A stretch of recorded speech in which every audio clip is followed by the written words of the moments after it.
என்ன மாதிரி கையில காசு இல்லாத ஆளுக்கு வர வேண்டிய வியாதியா இது. ஆனா வந்துருச்சு.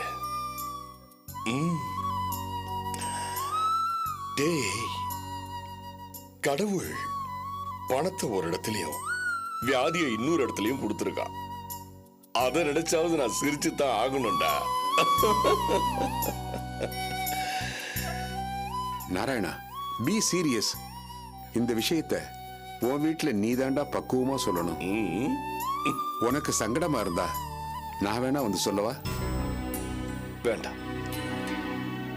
இந்த விஷயத்தை எங்க வீட்டுல சொன்னா அவங்க ரொம்ப வேதனைப்படுவாங்க.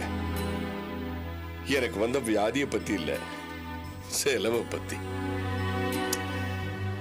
என் பையன் ஒரு தடவை அவங்க அம்மாவுக்கு உடம்பு முடியாதப்போ ஜிஹெச்ல சேர்த்துருங்கப்பான்னு ரொம்ப அலட்சியமா சொன்னான்.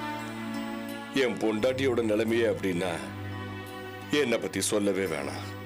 உன் பையனை அப்படி சொன்னா? ஆமாண்டா. வியாதிக்காக செலவு பண்றதெல்லாம் அவனுக்கு எரிச்சலான விஷயம். நான் அப்பவே சொல்லியிருக்கேன், எனக்கு வியாதி வந்தா உங்ககிட்ட சொல்லாமலே நான் போயிடுவேன்னு. ஆனா என்ன பண்றது, நிஜமாவே இப்ப எனக்கு வியாதி வந்துருச்சு. டேய் நாராயணா, ப்ளீஸ் நான் சொல்றத கேளுடா. இந்த மாதிரி ஒரு பெரிய விஷயத்த மனசுல போட்டு வச்சிருக்கிறது ரொம்ப ரொம்ப தப்புடா. உன் குடும்பத்துல சொல்ல வேண்டாம், உன் மருமக அபிகிட்டையாவது சொல்லலாம்ல. என் பையனும் என் குடும்பமும் அபிக்கு பெரிய துரோகம் பண்ணிருக்காங்க. அந்த வேதனையிலேயே அந்த பொண்ணு நொந்து போயிருக்கு. இதுல நான் இதை வேற சொல்லணுமா? வேணாண்டா, பாவண்டா அந்த பொண்ணு. அதுக்கு இருக்கிற பிரச்சனைகள் போதாதா? நாராயணா, நான் கேள்விப்பட்டது சொல்லவா? சொல்லுடா. டே, அபி புதுசா ஒரு பிசினஸ் ஆரம்பிச்சு இப்பதான் ஓரளவுக்கு நல்லபடியா வந்துகிட்டு இருக்காளாம். நீயே யோசிச்சு பாரு. அவ வாழ்க்கையில தனியா போராடிட்டு இருக்கா. இந்த நிலைமையில உனக்கு ஏதாவது ஒன்று ஆச்சுன்னா அவ உடைஞ்சு போயிடுவா இல்லையா? பின்னாடி அவ பெருசா உடைஞ்சு போயிடக்கூடாது இல்லையா? அதுக்காகவாவது அபிகிட்ட இத மறைக்காம சொல்லிடுறது பெட்டர்னு எனக்கு தோணுதுப்பா. அப்போ நான் தேடி போய் அபிய வேதனைப்படுத்தணும்னு சொல்றேன். எப்படியாவது என்னைக்காவது ஒரு நாள் வேற யார் மூலமாவது அபிக்கு தெரிஞ்சாலும் வேதனைப்படுவாள்ல. உனக்கு ஏதாவது பெருசா ஒன்னு ஆகி அவ உடைஞ்சு போறத விட நீயே சொல்லிடுறது பெட்டர்னு எனக்கு தோணுதுடா. நீ சொல்றதும் சரிதான். ஆனா நீ எனக்கு ஒரு சத்தியம் பண்ணணும். சொல்லுடா. எனக்கு வந்த இந்த வியாதியை பத்தி நீ யாருக்கிட்டையும் சொல்லக்கூடாது.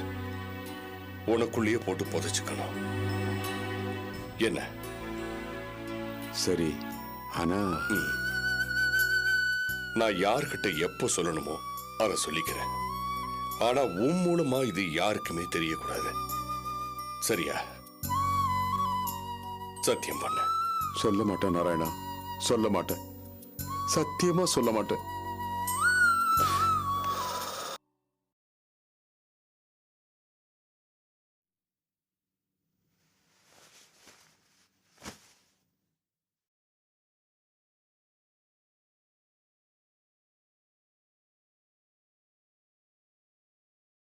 அபி, தலைவலிக்குதாம்மா? அப்படிலாம் ஒண்ணும் இல்லம்மா. இந்த பிரச்சனையை எப்படி சமாளிக்கிறதுன்னு நினைச்சு கவலைப்பட்டுட்டே இருக்கியம்மா? ஆமாம்மா, கவலைப்படாம வேற என்ன பண்ண முடியும்? ஏன் அபி, இத சமாளிக்க முடியாதா? அப்படி ஏதாவது சரி பண்ணணும்னு நினைச்சுதான் ஒருத்தர்கிட்ட உதவி கேட்டு போனேம்மா. அங்க போனா ஏன் உதவி பண்ண மறுத்துட்டாரா? அது மட்டும் சொல்லி என்ன அங்கிருந்து அனுப்பியிருந்தா பரவாயில்ல. ஆனா அவன், நீ ஒரு பொம்பளை, உனக்கு எதுக்கு இந்த தேவையில்லாத வேலைன்னு சொல்லி ரொம்ப இளக்காரமா பேசிட்டான்.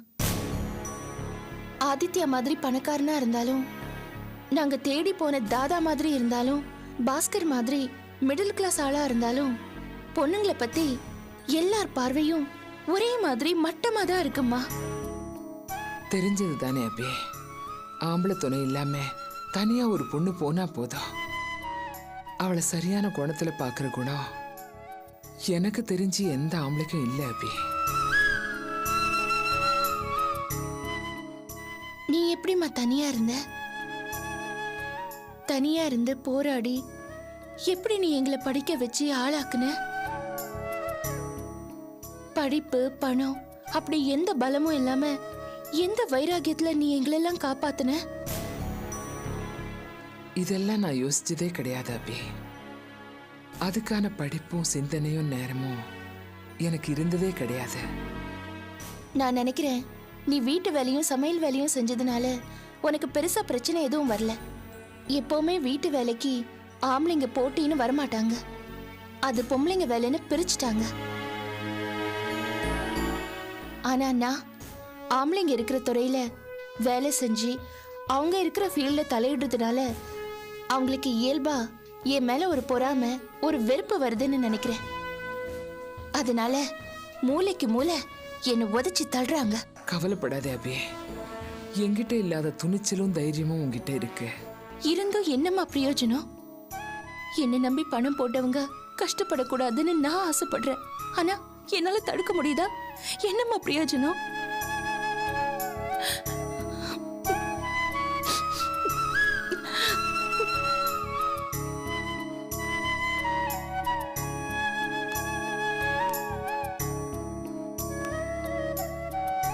வருத்தப்படாத அபி.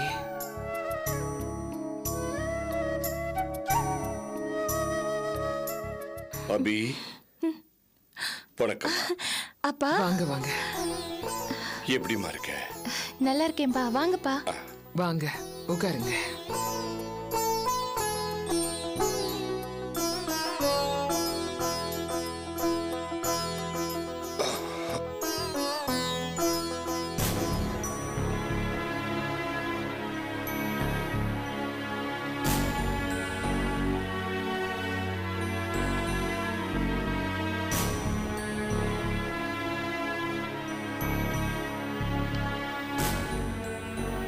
என்ன ஆனந்தி, என்ன விஷயம்? எல்லாரும் டல்லா இருக்கீங்க?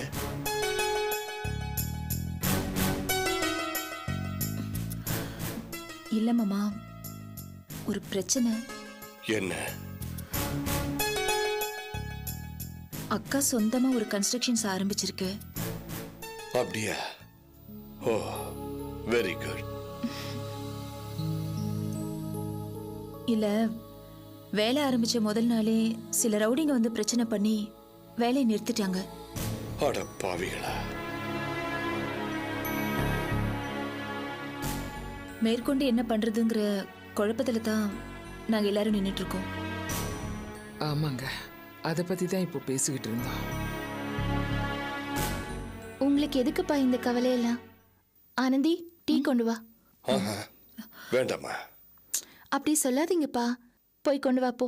ம். சரிப்பா, நீங்க எப்படி இருக்கீங்க?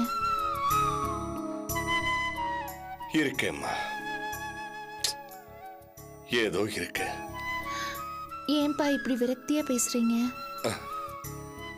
அந்த வீட்டுல இருக்கும்போது வேற எப்படிமா பேச முடியும்? திடீர்னு வந்திருக்கீங்க, ஏதாவது முக்கியமான விஷயமாப்பா? அப்பா, அப்படிலாம் ஒண்ணும் இல்லம்மா. உன்னை பார்க்கணும்னு தோணுச்சு, அதான் வந்தேன்.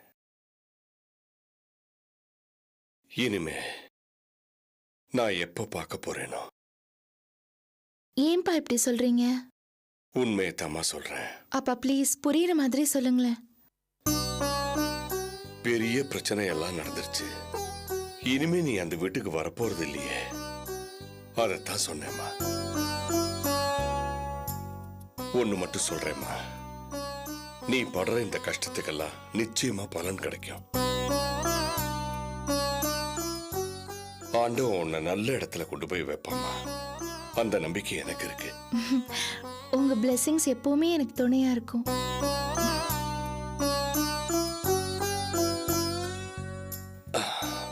சரிம்மா, நான் கிளம்புறேன். என்னப்பா அதுக்குள்ள கிளம்புறீங்க? நீ என் கண்ணிலேயே இருந்த, உன்னை பார்க்கணும்னு தோணுச்சு, வந்தேன், பார்த்தேன், கிளம்புறேன். இந்தாம்மா, வரேம்மா. வாங்க. வரேன் ஆனந்தி.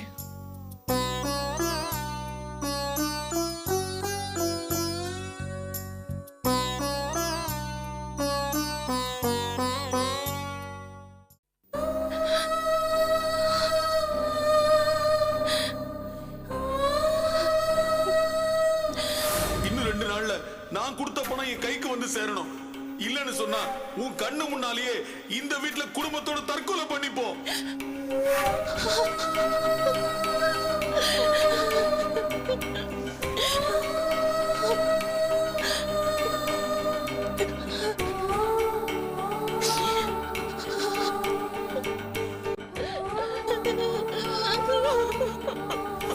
பொம்பளை என்னைக்குமே பொம்பளை தான்.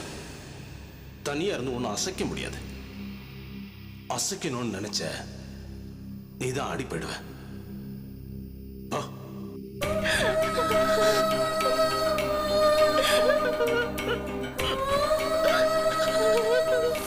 என்கிட்டயே நீ வேலை பார்த்துட்டு எனக்கு எதிரா நீங்க போட்டியா வந்து நிப்பீங்க. உங்களை நான் பொக்கே கொடுத்து வாழ்த்தணுமா? Damn it! என்கிட்ட சவால் விட்டு பேசிட்டு போனேல்ல, சமாளி.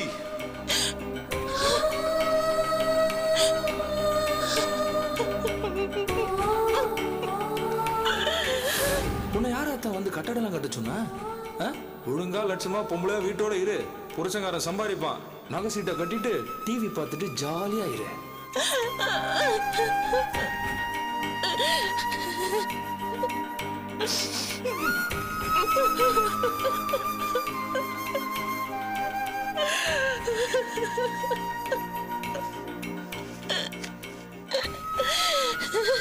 அபி, அபி, என்னம்மா, என்னாச்சு?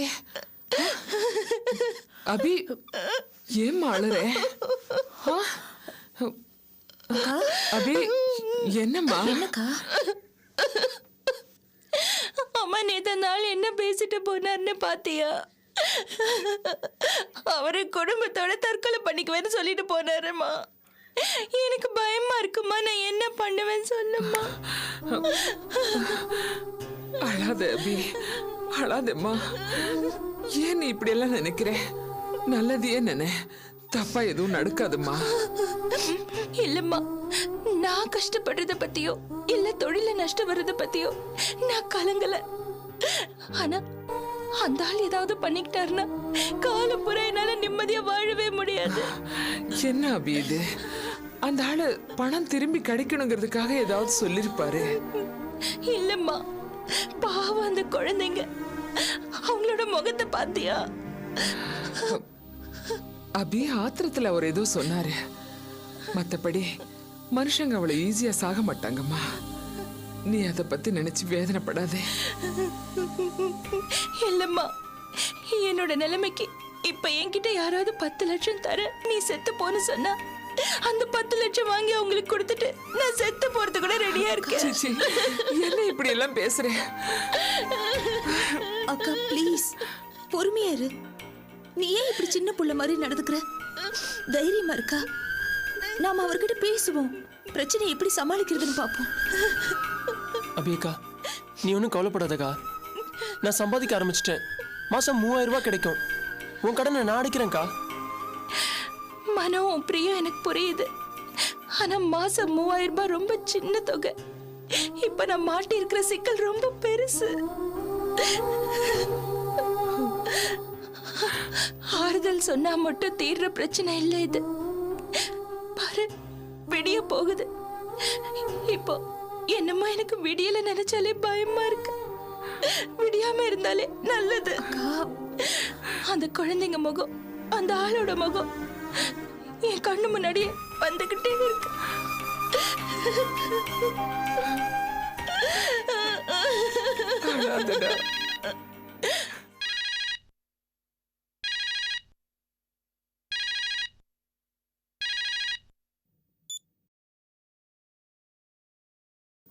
ஹலோ அபி, நான் தொல்காப்பியன் பேசுறேன். என்ன? நீங்க இப்போ சைட்டுக்கு கிளம்பி வர முடியுமா? ஒரு முக்கியமான விஷயம். என்ன என்ன விஷயம்? இல்ல, நீங்க நேரா கிளம்பி வாங்க. அது என்னன்னு போய் பார்ப்போம். கிளம்பி வாங்க. ஓகே, வந்துருங்க. ஹலோ